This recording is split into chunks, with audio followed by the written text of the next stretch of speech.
Welcome back to another exciting episode of the Myth-busting Locksmith. Now, the sharp-eyed amongst you this morning can see that there are not locks and keys in front of you, but in fact knives. Now, this is because I used to be a chef for many years and used to work in catering for most of my career before I became a locksmith, which I didn't start doing until I was around 47 years young.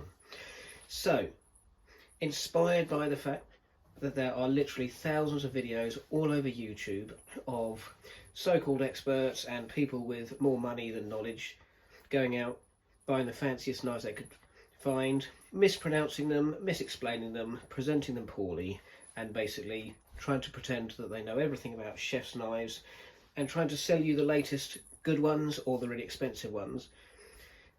But as mentioned, a lot of the time mispronouncing the names and the descriptions, and quite frankly 70% of the stuff out there is absolutely appalling and it drives me nuts.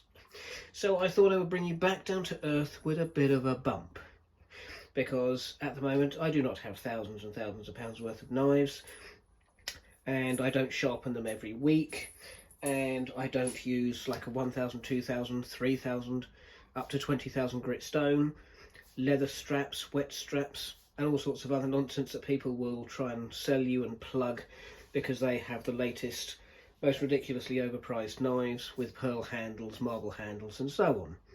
What I have in front of me today, and we're going to go through them one by one, is actually the original set that I bought from Nisbets. So Nisbets, if you're watching, I would like to send me some things. I can try and test them for you and do a little bit of marketing for you. But what you have in front of you is the original chef's knives that I bought as a set 33 years ago, and I don't even remember how much they cost, but the whole thing probably cost under about £300. I went to 3 colleges. These knives were the knives I bought when I went to my first college, and I have to say 33 years later they are still as good as the day I bought them. So for all you people that are watching knife videos, and Japanese knives are quite exceptional, they really are beautiful things, but not everybody in every kitchen who is not a chef needs all the fancy, highly expensive knives that are being promoted. And if you are looking at getting knives, I would suggest you go up to somewhere like Made in Japan, the shop up in Portland Street in London, and I'll tell you why I'm plugging them shortly, and speak to them directly, because they will describe the knives correctly, they will pronounce the names correctly, and they will give you a good description.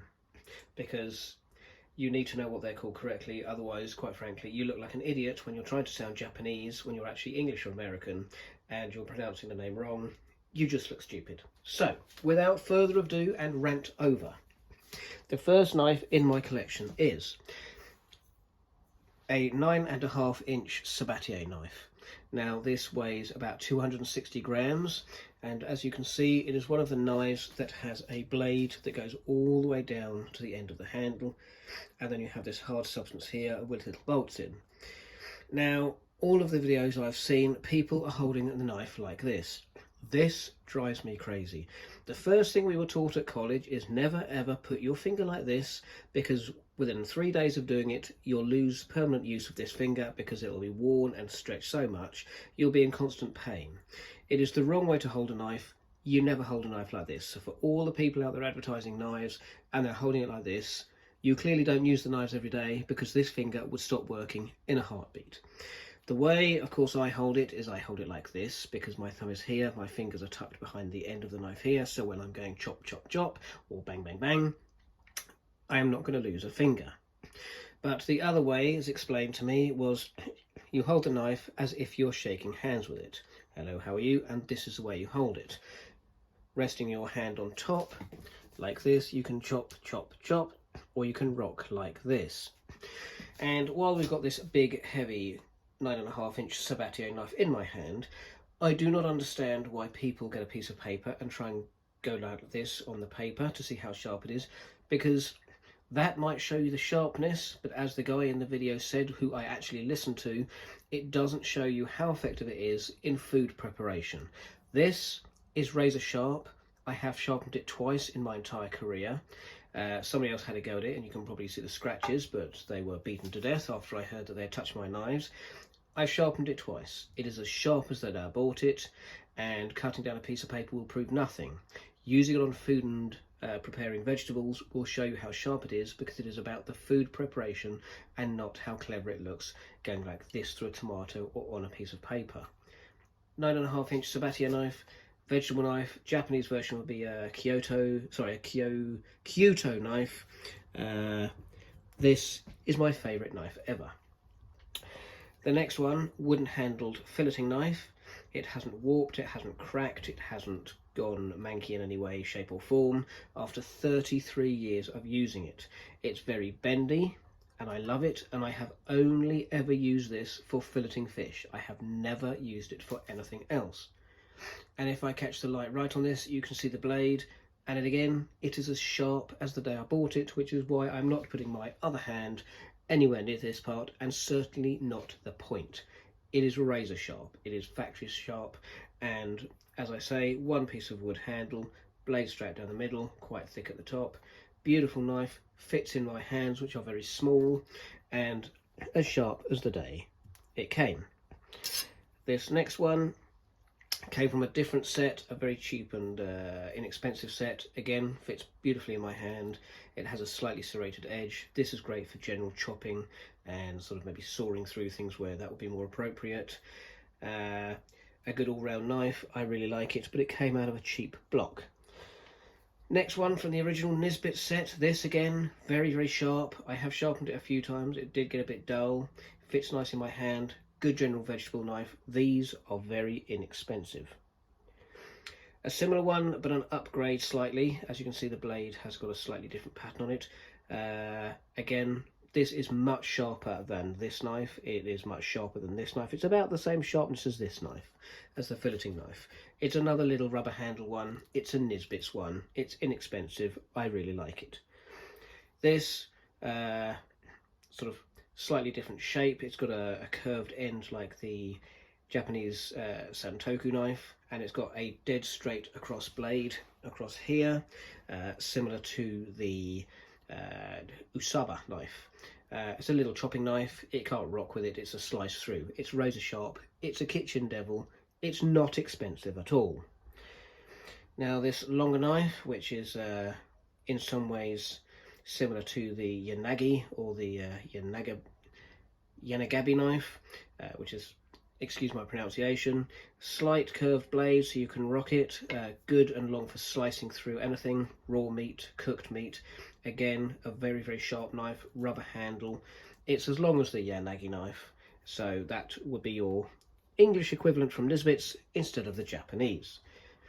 This is the original Nisbet's brand palette knife, very bendy.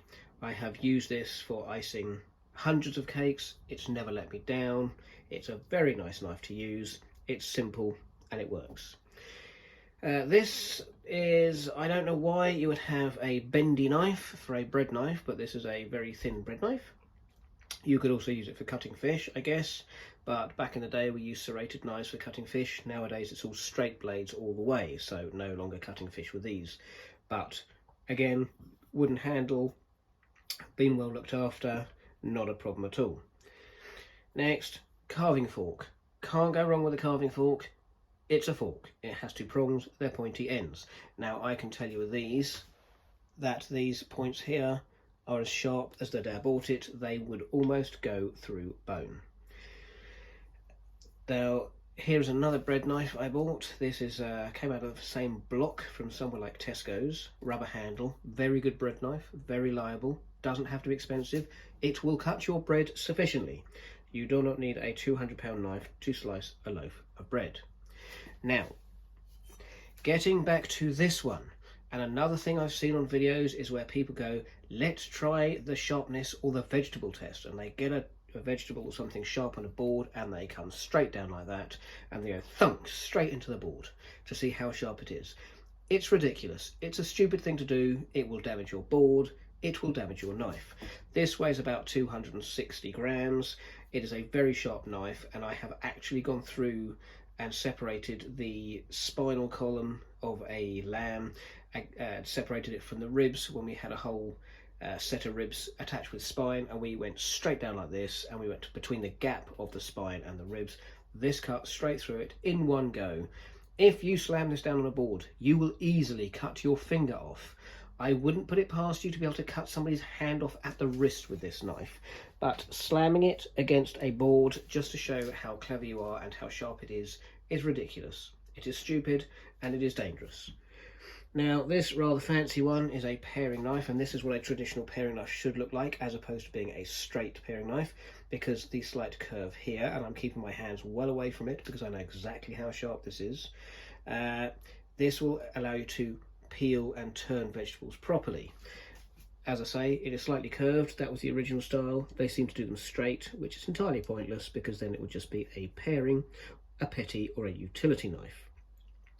We will talk about these other ones another day, but the other thing I would say is when you see people holding their vegetables and they're holding a vegetable like this and they're going chop, chop, chop, chop, chop, chop like this, I would suggest that you either need new thumbs, you need to learn about how to hold a knife, or maybe you need to sharpen your knife so the blade is sharper than a spoon. Because trust me, if I went chop, chop, chop, chop like Granny used to do with any one of these knives, as soon as it touched the skin, it would be heading for the bone in my finger. It would literally slice the fingers through to the bone. It is ridiculous. It is a stupid technique, it's an old technique, and if you've got knives that are worth their salt, then don't ever do that with those. Now, saying that, and we have busted the myth slightly on the fact that I've had these knives for 33 years and they are very, very good and they are inexpensive and they have lasted me well and they've been looked after, so you don't need thousands of pounds worth. I have decided recently it is time to upgrade the knife collection. So I am delighted to say that I have been slightly sold on it, and I am now heading for the Katana Elements knives from Made in London. And these knives are stunning. They're beautifully made. They are razor sharp. They're Damascus steel. They're VG10. There's 67 layers of Damascus steel on these, and they are beautifully made. And I have used one already, and I have to say it is like using a miniature samurai sword. Beautifully made, lovely handles. Red has always been my favourite colour, along with green. And this is going to be the knife set that I'm upgrading to after I have decided that the other knives have been in service for long enough and it's time to get a little upgrade. So that's it for now, but I just wanted to share a video with you because I see so many videos out there on knives and people saying how good they are and how expensive they are and how you must have the latest, sharpest, samurai swords and other knives out there. But at the end of the day, for Joe Blogs in a kitchen, and I used to work as a professional chef, so for Joe Blogs in the kitchen, this set from Nisbets was less than £200. You've got a Sabatier 9.5 inch knife, which is good for chopping everything from cooked meat, raw meat. It will go through knuckles, it will go through bone. You can use it for vegetables, salad, everything. Filleting knife, only ever use it for filleting fish and skinning fish. It's as razor sharp now, it has been for 32 years, never sharpened it. Vegetable knives, very, very good. Little Kitchen Devil chopper, old company, but the blade type is slightly different. Long slicing knife, very good for carving. Basic spatula, all you need is a flat piece of metal with a slightly sharpened edge. That's good for icing cakes. If you still want to cut your salmon or slice through fish with a serrated knife, this would be the one. Otherwise, good as a bread knife but a little bit bendy. Carving fork, as sharp with its points now as the day it was born. Bread knife, very standard.